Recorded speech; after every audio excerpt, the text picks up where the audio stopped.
श्री शिवाय नमस्ते। हम सबको पता है कि 10 अप्रैल को गुरुवार को प्रदोष काल का बहुत ही प्यारा सा दिन है। तो और आप सभी के किसी भी प्रकार की कोई भी समस्या है तो 12 बेलपत्र को 3 भागों में बांटने का बहुत ही सुंदर सा बहुत ही प्यार सा उपाय है। पूज्य गुरु जी ने अपने वानरस की कथा में समझाया, तो उसी की बात हम इस वीडियो हम करने वाले हैं। ये उपाय कारकोटेश्वर महादेव के नाम से करना है। किसके नाम से? कारकोटेश्वर महादेव के नाम से ये सभी उपाय को करना है, जिससे हमारे जीवन की तकलीफें हो, जो प्रॉब्लम्स हो, जो समस्या हो, उनसे छुटकारा हमें ज़रूर मिलेगा। ठीक है, तो बहुत ही ध्यान से इस उपाय को सुनिएगा, जिससे आपकी ये जो उपाय हो ध्यान से कर पाओ। ठीक है, और इस उपाय को समझने के लिए, ठीक है, तो आप सभी को कैसे करना है ये उपाय, जो कि आपको लौंग और बेलपत्र के साथ में करना है और एक दीपक जलाना है। तो आप सभी लोग ध्यान से सुनिएगा। तो मैं आगे दीपक ले लेना है। ठीक है, आपको दीपक उसी में लगाना चाहिए, उससे बहुत बड़ा प्रभाव आपके जीवन में पड़ता है। बार बार नए दीपक को लेने से वो प्रभाव नहीं पड़ता, बल्कि पुराना दीपक जो आप अपने घर पे इस्तेमाल करते हैं उसका इफेक्ट ज़्यादा होता है। ठीक है, तो चलो अब क्या करना है, आप सभी लोगों को इस प्रकार से दीपक लेना है। इस दीपक के अंदर आप सभी को घी डालना है। रुक जाओ, घी डाल देना है। ठीक है, हम ये उपाय कब कर रहे हैं? सोमवार के दिन। अगर आपके पास में गौ माता का घी नहीं मिलता है तो आप तिल का भी इस्तेमाल कर सकते हैं। ठीक है, घी डालना, और घी डालने के बाद में आप सभी लोगों को क्या करना है, इस दीपक के अंदर लगाना है गोलबत्ती का दिया। कौन सा? गोलबत्ती का दिया। नियम ये कहता है, अगर आप ये दीपक भोले शंकर के शिवलिंग के पास में लगा रहे हो तो दीपक कौन सा लगाओगे? गोलबत्ती का। ठीक है, अगर लेकिन मान लेते हैं कि आपके दीपक कहाँ पे लगा रहे हो, अपने मेन गेट या अपने दरवाजे के पास में बाहर लगा रहे हो, तो लंबी बत्ती का दीपक का प्रमाण हमेशा चौखट पे बताया गया है। इसलिए आप सभी लोगों को जब आप इस दीपक को लगाओगे तो चौखट के अंदर नहीं लगानी है, आपको चौखट के अंदर नहीं, चौखट के बाहर लगानी है, या इस साइड या इस साइड लगा सकते हो दीपक। ठीक है, नियम समझेंगे। मैंने क्या बताया, जब भी हम दीपक को लगाते हैं धरती माता के ऊपर डायरेक्ट दीपक नहीं रखते। तो आज के दिन हम सभी लोग को चावल के कुछ दाने को पहले ज़मीन पर रखना होगा, फिर इन्हीं चावल के दाने के ऊपर आप सभी को ये दीपक रखना है। एंड देन इस बात आपको सी बत्ती लगानी है, लंबी बत्ती लगानी है। अब हम इस दीपक को जलाएंगे। जब आप ये दीपक प्रज्वलित करोगे, जलाओगे, तो माता सती का सुन करना, माँ पार्वती का ध्यान करते हुए आप सभी लोगों को इस दीपक को जलाना है। और जलते हुए दीपक के अंदर अभी आप सभी लोग को चावल का 2 दाना जरूर डाल देना है, जिससे आपकी फैमिली में, आपके परिवार में किसी भी प्रकार के कोई संकट ना आ पाए। ठीक है, चीज़ें क्लियर है क्या? तो चलिए आप यहाँ पे आप ये उपाय समझ लियो। अगर आपको ये उपाय अगर समझ में आए, नीचे कमेंट सेक्शन में आप सभी लोग पूछ सकते हैं, और चैनल को जरूर सब्सक्राइब कर दीजिएगा। और आप सभी लोग अब दूसरा उपाय है वो सभी आपको वो कैसे करना है ये भी बताऊंगा। और अगर ये उपाय आपको समझ में नहीं आए तो नीचे कमेंट सेक्शन में आप सभी लोग दोबारा पूछ सकते हैं। और जो दूसरा उपाय है वो आपको चावल के दाने के साथ करना है, जिससे आपकी इच्छा पूरी हो पाएगी। तो कैसे इच्छा पूरी करनी है तो वो सारे कुछ बताऊंगा, तो आप सभी लोग बने रहिए आखिर तक। तो अब बात करते हैं कैसे करना है ये उपाय। ठीक है, तो वो बताते हैं। तो हमने पहले उपाय की बात कर ली है, आगे बढ़ते से वीडियो के हम अपने दूसरे उपाय की तरफ। और ये उपाय इच्छा के लिए है। ठीक है, इच्छा पूर्ति के लिए, आपके विशेष को पूरा करने के लिए है। अगर घर में आपके किसी भी प्रकार के प्रॉब्लम चल रही है, या आप इस उपाय को निश्चित रूप से करिएगा। ठीक है, हम इसके लिए सबसे पहले हमें जरूरत पड़ने वाली है चावल के दाने के। कितने चावल के दाने भाई? 7 चावल के दाने लेंगे, तो कहीं से खंडित ना हो, कहीं से टूटा हुआ ना हो, इस चीज़ का विशेष ध्यान देना है। ठीक है, कितने? मात्र 7 चावल के दाने के साथ में। ठीक है, अब आपको जरूरत पड़ने वाली है आज पीला चंदन की। ठीक है, किसका जरूरत पड़ेगी? पीले चंदन की।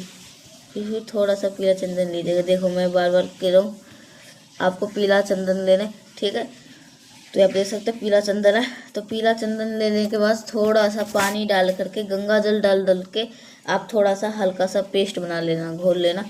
और फिर इसको लेकर कहाँ पे जाओगे, महादेव की शिवलिंग के पास में। अब यहाँ पे एक नियम ये कहता है, देखो जब भी हम महादेव की पूजा अर्चना करते हैं, हम हमेशा क्या करते हैं, जो उपाय करते हैं ना वो बाद में जल चढ़ाते हैं। बट आज के दिन हम सभी लोगों को पहले जल चढ़ाना है महादेव की शिवलिंग के ऊपर।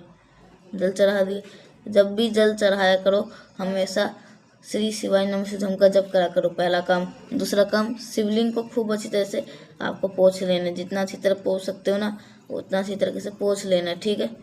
और फिर पोंछने के बाद में आप सभी के पास में जो पीला चंदन है, उस पीले चंदन को यहाँ पर माता अशोक सुंदरी के स्थान पे पहले लेपन कर देना।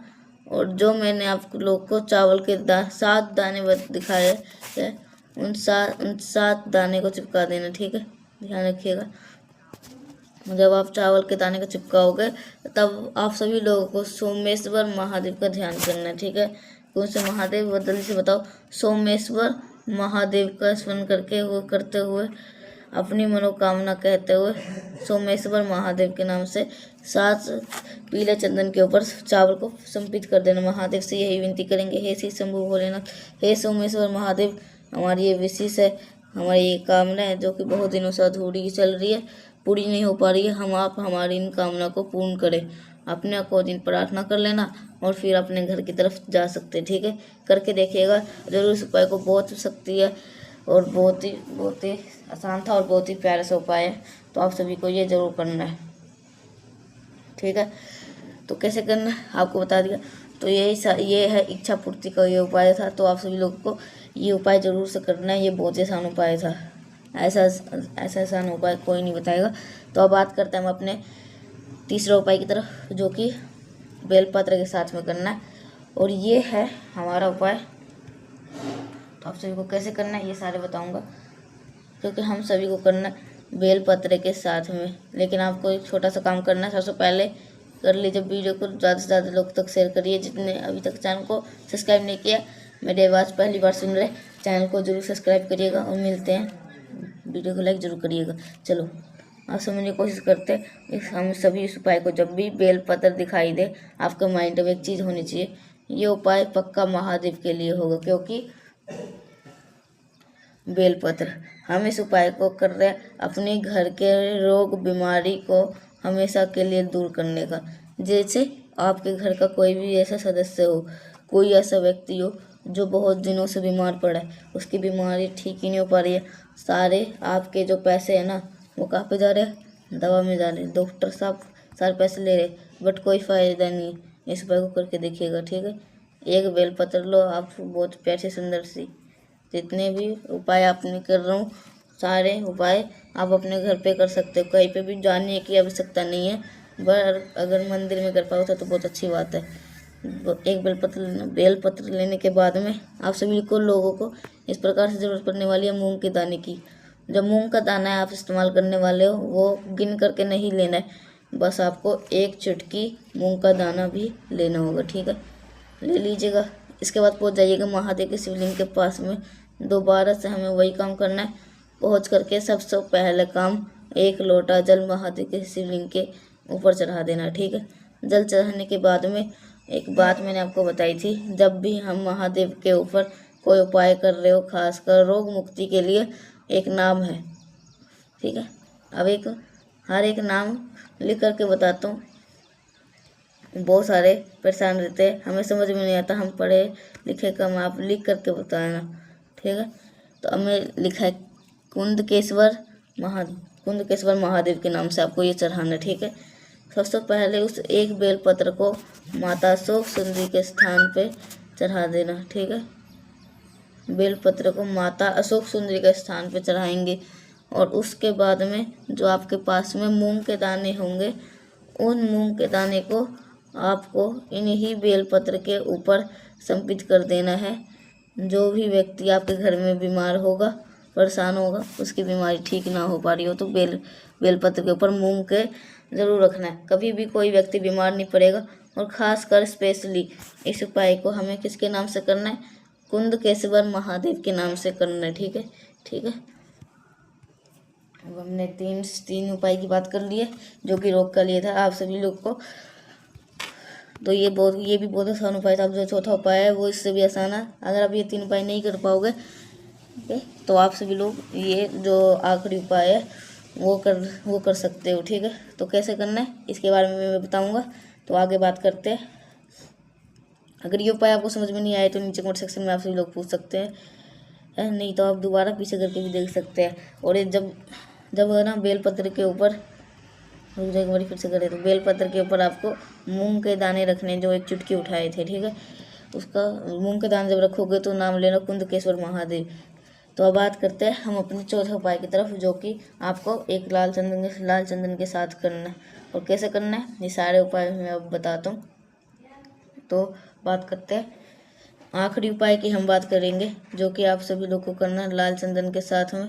ये बहुत ही ईजी सा बहुत प्यार सा उपाय है और इस उपाय को हम करने वाले धन प्राप्ति के लिए। ठीक है, आपके घर में अगर पैसों की किल्लत रहती है, माँ लक्ष्मी का वास घर में नहीं होता है, तो आप इस उपाय को निश्चित रूप से कर सकते हैं। ठीक है, देखो क्या करना है। आपको जरूरत पड़ेगी इस प्रकार से लाल चंदन की। ध्यान रखिएगा जो लाल चंदन इस्तेमाल करोगे वो सूखा नहीं होना चाहिए। हल्का सा पानी डाल के उसका गाढ़ा सा पेस्ट रेडी कर लेना। ठीक है, अब इतना करने के बाद में आप सभी लोग को जरूरत पड़ने वाली है एक बेलपत्र की, जो कि बेलपत्र ही महादेव को सबसे प्रिय है। अब महादेव की शिवलिंग के पास में लेकर के पहुँचेंगे। सबसे पहला काम करना है लाल चंदन का लेपन महादेव के शिवलिंग के ऊपर कर देंगे। जब भी हम कोई भी उपाय धन प्राप्ति का करते हैं या फिर हम कोई भी उपाय बीमारी के लिए करते हैं तो कुंदकेश्वर महादेव का ही ध्यान करेंगे वापिस। अगर आपके पास में लाल चंदन है, कुंदकेश्वर महादेव के नाम से महादेव के शिवलिंग के ऊपर लेपन करना। और जो बेलपत्र मैंने आपको दिखाया इन्हीं लाल चंदन के ऊपर बेल रिद्धि सिद्धि का स्मरण करते हुए समर्पित कर दीजिएगा। और फिर एक लोटा जल महादेव के शिवलिंग के ऊपर चढ़ा देना, जिससे आपके घर में पैसे की। तो भाई गाइस, आप सभी को अगर ये उपाय समझ में आया होगा तो लाइक करिएगा और चैनल को सब्सक्राइब करिएगा। अगर नहीं आया समझ में नीचे कमेंट सेक्शन में आप सभी लोग ज़रूर से पूछिएगा कैसे करना है ये उपाय। ये मैंने दोबारा बार रिपीट करके समझाया। और जो पहला उपाय था वो आपको कल सुबह करना है। ठीक है, तो आप सभी को ये उपाय ज़रूर से करना है। तो कैसे करना है ये सारे उपाय मैंने आपको बता दिया गुरुवार के दिन, तो आप सभी लोग ज़रूर देखिएगा। तो मिलते हैं अब नेक्स्ट उपाय में आप सभी का।